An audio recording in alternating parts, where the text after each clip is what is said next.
கதைக்களம் நேயர்கள் அனைவருக்கும் அன்பு வணக்கம். இன்றைக்கு நாம் நிகழ்ச்சியில் கேட்கவிருப்பது அமரர் திரு கல்கி அவர்கள் எழுதிய பார்த்திபன் கனவு நாவலின் ஒளிப்புத்தகம். வாங்க இப்ப நிகழ்ச்சிக்குள்ள போகலாம். பார்த்திபன் கனவு பாகம் 2, அத்தியாயம் 21. வள்ளியின் சாபம். பொன்னனுடைய குற்றச்சாட்டை கேட்டபோது மாரப்பன் திடீரென்று 1000 தேள் கொட்டியவனைப் போல் துடிதுடித்தான். பொன்னனை பார்வையாலேயே எரித்து விடுகிறவனைப் போல் ஒரு கண நேரம் கடூரமாய் பார்த்தான். பின்னர் திரும்பி தலையை குனிந்து கொண்டான்.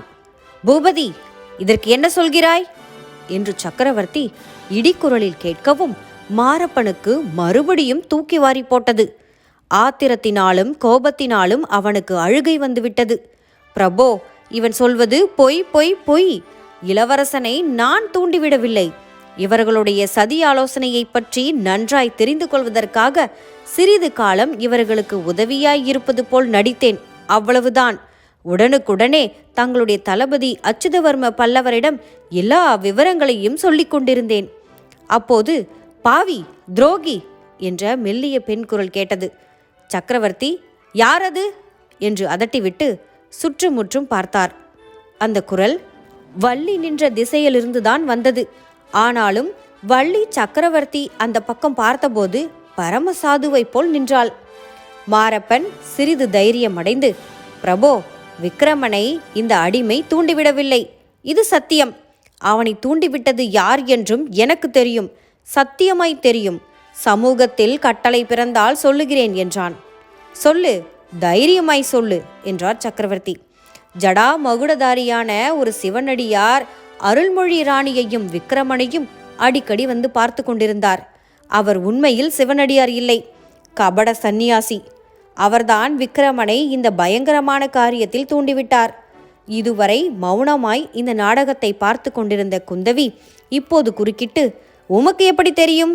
அந்த கபட சந்நியாசியை நீ பார்த்திருக்கிறீரா என்று கேட்டாள். ஆமாம் தேவி, இந்த கண்களாலேயே பார்த்திருக்கிறேன். இதோ சாது போல் நிற்கிறானே, இந்த ஓடக்காரனுடைய குடிசையில்தான் அவர்கள் அடிக்கடி சந்தித்து சதி ஆலோசனை செய்து வந்தார்கள். அந்த கபட சந்நியாசியின் சடையை பிடித்து குலுக்கி அவனை இன்னாரென்று வெளிப்படுத்த நான் பிரயத்தனம் செய்தேன். இந்த பொன்னனும் வள்ளியும் தான் அதை கெடுத்தார்கள். என் பேச்சை எடுத்தால் நாக்கை அறுத்து விடுவேன் என்று வள்ளி மெல்லிய குரலில் முணுமுணுத்தாள். சக்கரவர்த்தி அவளை பார்த்து புன்னகையுடன், பெண்ணே, அடிக்கடி உன் உதடுகள் அசைகின்றன, ஆனால் வார்த்தை எதுவும் வெளியில் வர காணோம். உனக்கு ஏதாவது சொல்ல வேண்டுமானால் பயப்படாமல் சொல்லு என்றார். உடனே வள்ளி சக்கரவர்த்தியை பார்த்து கும்பிட்டு கொண்டு, பிரபோ, இவர் சொல்வதெல்லாம் பொய். சிவனடியார் இளவரசரை தூண்டிவிட்டார் என்பது பெரும் பொய். சாமியார் பெரிய மகான். அவர் அடிக்கடி வந்து ஆறுதல் சொல்லிக் கொண்டிருந்தபடியால் தான் எங்கள் மகாராணி இன்னும் உயிரோடு இருக்கிறார். அவர் இளவரசரை இந்த காரியம் வேண்டாம் வேண்டாம் என்றுதான் சொல்லிக் கொண்டிருந்தார். இளவரசருடைய மனத்தை மாற்ற முடியவில்லை. சாமியார் மேல் பொய்யாக குற்றம் சுமத்துகிறவர்கள் பாவிகள், சண்டாளிகள். அவர்கள் நரகத்துக்கு தான் போவார்கள் என்றாள். நிறுத்து பெண்ணே, போதும் சாபம் கொடுத்தது என்று சக்கரவர்த்தி சொல்லி குந்தவியை நோக்கி புன்னகையுடன், பார்த்தாயா அம்மா என்றார். பார்த்தேன். அந்த சாமியாரின் மந்திரத்தில் இந்த பெண்ணும் நன்றாய் மயங்கி போயிருக்கிறாள். இவர்களில் ஒருவராவது முழுதும் உண்மை சொல்வதாக எனக்கு தோன்றவில்லை அப்பா. ஒவ்வொருவரும் மனதில் ஒரு நோக்கத்தை வைத்து கொண்டு பேசுகிறார்கள் என்றாள் குந்தவி. அப்போது சக்கரவர்த்தி மாரப்ப பூபதியை பார்த்து, பூபதி, உன்மேல் ஏற்பட்ட சந்தேகம் தீரவில்லை. போனால் போகிறதென்று இந்த தடவை மன்னித்து விடுகிறேன். சேனாதிபதி பதவிக்கு நீ இப்போது ஆசைப்படுவது வீண். அந்த பதவிக்கு உன்னுடைய தகுதியை இனிமேல்தான் நீ நிரூபிக்க வேண்டும். அதுவரையில் உன் பேரில் வேறு குற்றம் ஏற்படாதபடி பார்த்து கொள்ள வேண்டும். தெரிந்ததா? இப்போது நீ போகலாம் என்று மிக கடுமையான குரலில் கூறினார். மாரப்ப பூபதி சப்த நாடியும் ஒடுங்கியவனாய் வெளியேறினான். அந்த சமயத்தில் ஒரு சேவகன் உள்ளே வந்து சக்கரவர்த்திக்கு அடிபணிந்து ஒரு ஓலையை நீட்டினான். சக்கரவர்த்தி அதை வாங்கி படித்ததும், ஓடக்காரா, நீயும் உன் மனைவியும் இப்போது போகலாம். பிறகு உங்களை கவனிக்கிறேன். உன் மனைவியை அந்த சிவனடியார் விஷயத்தில் மட்டும் கொஞ்சம் ஜாக்கிரதையாக இருக்க சொல்லு. அவருடைய மந்திரத்தில் அவள் ரொம்பவும் மயங்கியிருக்கிறாள் போல் தோன்றுகிறது என்றார். அப்போது வள்ளியின் முகத்திலே நாணத்தின் அறிகுறி தோன்றியது. திடீரென்று அது புன்னகையாக மாறியது. தலைகுனிந்த வண்ணம் சக்கரவர்த்தியை கடைக்கண்ணால் பார்த்து கொண்டே அவள் பொன்னனை தொடர்ந்து வெளியே சென்றாள். சக்கரவர்த்தி அவர்கள் வெளியேறிய திசையை பார்த்த வண்ணம், நானும் எத்தனையோ பெண்களை பார்த்திருக்கிறேன், இந்த வள்ளியைப் போல் என்று ஏதோ சொல்ல ஆரம்பித்தார்.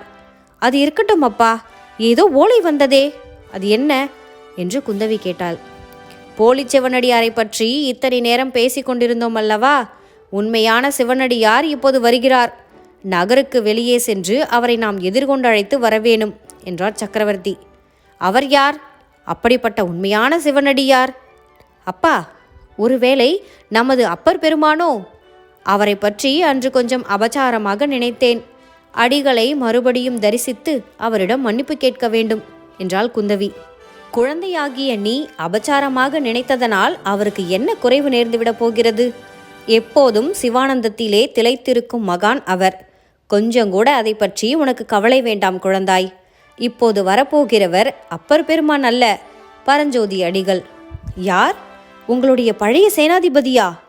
உங்களுடன் வாதாபிக்கு வந்து புலிகேசியை வெல்ல உதவி புரிந்தவரா? அவர் உதவி புரியவில்லை குந்தவி, அவர்தான் புலிகேசியை வென்றவர். புற்றிலிருந்து ஈசல் கிளம்புவது போல் கிளம்பிய சலுக்கர் படைகளை துவம்சம் செய்தவர். அந்த மகா வீரர்தான் இப்போது அறையில் உடுத்திய துணியுடன் விபூதி ருத்ராட்ச தாரியாய் ஸ்தல யாத்திரை செய்து கொண்டு வருகிறார். தமது பெயரை கூட அவர் மாற்றிக்கொண்டு விட்டார். சிறு தொண்டர் என்று தம்மை சொல்லிக் கொள்கிறார். அவர் ஏன் சேனாதிபதி பதவியை விட்டார்? அவருக்கு ரொம்ப வயதாகிவிட்டதா என்று குந்தவி கேட்டாள். இல்லை, அவருக்கு அப்படி ஒன்றும் வயசாகவில்லை. அவர் சேனாதிபதி பதவியை விட்ட காரணத்தை இன்னொரு சமயம் சொல்கிறேன். இப்போது அவர் வரும் நேரம் ஆகிவிட்டது என்றார் சக்கரவர்த்தி. பிறகு, குந்தவி, பரஞ்சோதியுடன் கூட அவருடைய தர்ம பத்தினியும் யாத்திரை செய்து வருகிறார். அவர்களை எதிர்கொண்டு அழைத்து வரலாம். நீயும் வருகிறாயா என்று கேட்டார். அவசியம் வருகிறேன் அப்பா. அவர்களை பார்க்க வேண்டும் என்று எனக்கு எத்தனையோ நாளாக ஆசை என்றாள் குந்தவி. இத்துடன் இந்த அத்தியாயம் நிறைவு பெறுகிறது. மீண்டும் மற்றொரு பதிவில் சந்திப்போம். என்ன நேயர்களே, இந்த பதிவு உங்களுக்கு பிடிச்சிருந்ததா? உங்களுக்கு பிடிச்சிருந்தது அப்படின்னா உங்கள் நண்பர்கள் மற்றும் உறவினர்களோட பகிர்ந்துக்கோங்க. உங்களோட விமர்சனத்தை பதிவிடுங்க. மறக்காம கதைக்களம் வலையொலிக்கு சப்ஸ்கிரைப் பண்ணிடுங்க.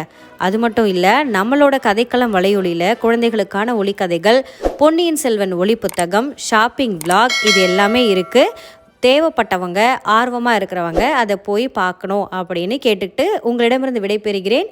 நன்றி, வணக்கம்.